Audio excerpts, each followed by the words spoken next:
City of pearls, city of lakes, city of biryani. Yes, మంచి బిర్యానీ దొరుకుతుంది అనే పేరు నుంచి అక్కడికి వెళితే మంచి జాబ్ దొరుకుతుంది అనే వరకు ఎదిగింది మన హైదరాబాద్.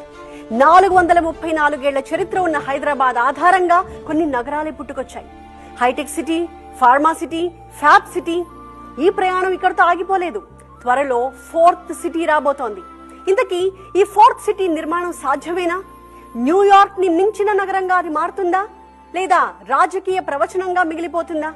సాధ్యాసాధ్యాలు ఏ రకంగా ఉన్నాయి చూద్దాం.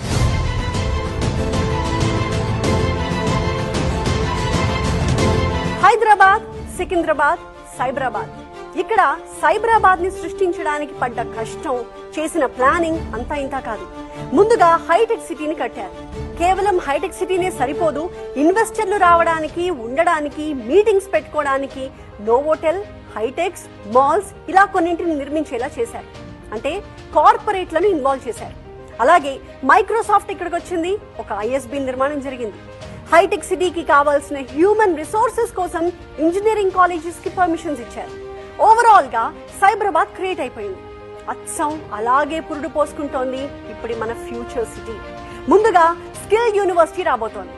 ఆనంద్ మహీంద్రా అంతటి వ్యక్తిని స్కిల్ యూనివర్సిటీ చైర్మన్ గా చేశారు.